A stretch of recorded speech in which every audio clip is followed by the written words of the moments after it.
বাংলাদেশে একটা 53 বছর ধরে আমরা আসলে স্বাধীন বাংলাদেশ হিসেবে ফাংশন করেছি। আমরা বলেছি যে আমরা গণতন্ত্রে বিশ্বাসী, গণতন্ত্র আনয়নের জন্য আমরা আন্দোলন করছি।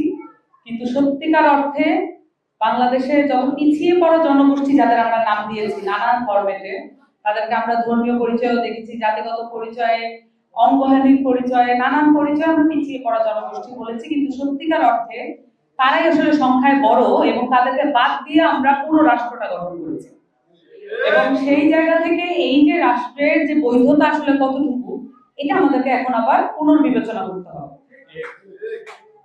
5 আগস্টে যে এক দফা ঘোষণা হয়েছিল, 3 আগস্টে শহীদ মিনারে যে এক দফা ঘোষণা হয়েছিল, সেটা ছিল ফ্যাসিবাদী ব্যবস্থার বিলোপ। ফ্যাসিবাদীর যে চরিত্র, এটাকে শুধুমাত্র একক হিসেবে আপনারা বিবেচনা করতে পারবেন না। ফ্যাসিবাদ তখন হয়ে ওঠে যখন মনে হয় যে আমি ঠিক আর বাকি সবাই ভুল। যদি আমরা এটা মনে করি যে আমাদের যারা জনগোষ্ঠী আছে, আমাদের যারা জনসংখ্যা আছে,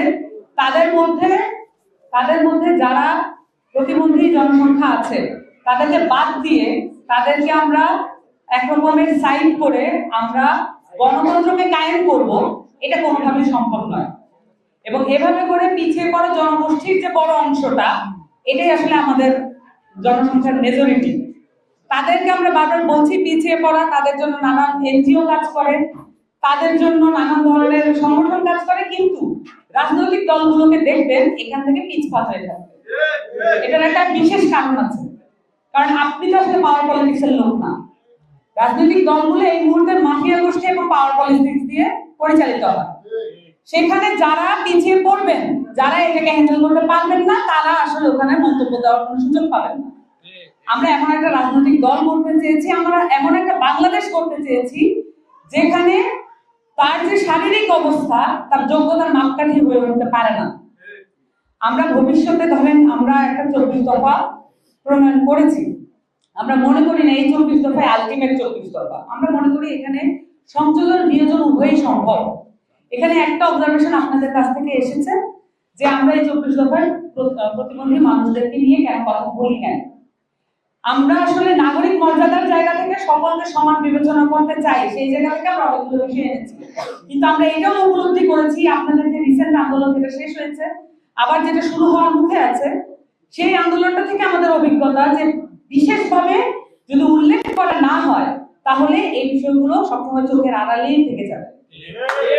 আমরা মনে করি এনসিপির যে পলিসি টিম আছে, এনসিপির যে নীতি নির্ধারণী জায়গা আছে, সেখান থেকে আমরা এ বিষয়ে ঐক্যমত যে আপনাদের যে দাবি দেওয়া প্রতিবন্ধী মানুষদের বিশেষ চাহিদা যেগুলো, সেগুলো যাতে আমরা আমাদের নিজস্ব পার্সোনাল ইশতেহার, এলাকা ভিত্তিক এবং সেই সাথে দলীয় যে ইশতেহার, সেই ফরম্যাটে আমরা নিয়ে আসবো। এবং সেই সাথে আমাদের রাজনীতির যে ধরেন এই যে একটা জুলাই সনদ আমরা প্রাপ্ত হয়েছি, কিন্তু এই জুলাই সনদটা দেখবেন এটাও একটা প্রতিবন্ধকতার মধ্য দিয়ে একটা প্রতিবন্ধী অবস্থায় এসে দাঁড়িয়েছে। কারণ কি, এটা আদেশটা দেওয়া হয়েছে প্রেসিডেন্ট কর্তৃক। যেই প্রেসিডেন্ট আওয়ামী লীগের, যে প্রেসিডেন্ট ফ্যাসিবাদের দোসর, তাকে প্রেসিডেন্ট হিসেবে বহাল রাখা হয়েছে। আমরা যখন বলেছিলাম তাকে অপসারণ করা হোক, সেটা রাজনৈতিক দলগুলো শুনল না এবং তারা ঐক্যমত না হওয়ার পেছনে অনেক ধরনের কলকাঠি নাড়া হলো। এবং সেই প্রেসিডেন্টকে দিয়ে এখন আমাদেরকে জুলাই সনদ স্বাক্ষর করা অবস্থায় দেখতে হয়েছে। তো এটা কোনো জুলাই সনদ নয়, এটা বাংলাদেশের আমরা যে স্বাক্ষর করিনি, আমরা বলেছিলাম এটা সেরিমোনিয়াল অ্যাক্ট। আমরা বলেছিলাম যে এই জুলাই সনদে বাংলাদেশের মানুষের বাস্তবিক অবস্থার প্রতিফলন ঘটবে না।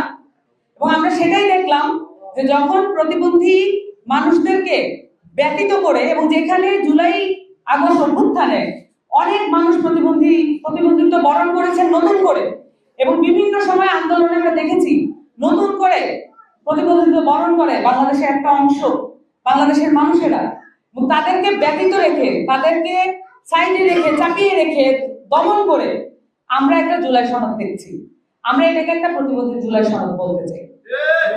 আমরা মনে করি না এই জুলাই সনদ যেভাবে যে আদেশটা দেওয়া হয়েছে, এটাতে আসলে মানুষের যে আশাকাঙ্ক্ষা এটা প্রতিফলিত হবে, এটা আমরা মনে করছি। এই কারণেই এনসিপি গণমানুষের রাজনৈতিক দল হিসেবে এই জুলাই সনদে স্বাক্ষর করেনি। আপনারা দেখেছেন।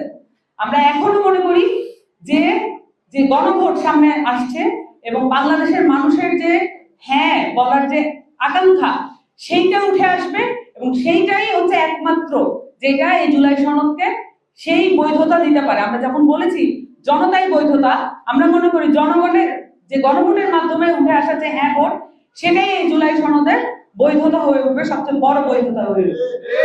আপনারা বলেছেন যে নির্বাচিত সরকার, আপনাদেরকে বলা হয়েছে উপদেষ্টার পক্ষ থেকে যে নির্বাচিত সরকার না বিধায় আমরা এটা প্রণয়ন করতে পারছি না, আপনাদের দাবি দেওয়া প্রণয়ন করা হবে না।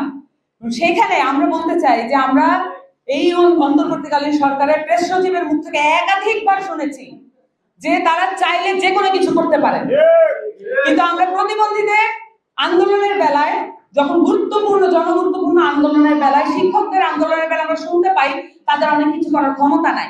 তাদের ক্ষমতা আসলে কার কাছে রক্ষিত, এটা আমাদের প্রশ্ন থাকবে।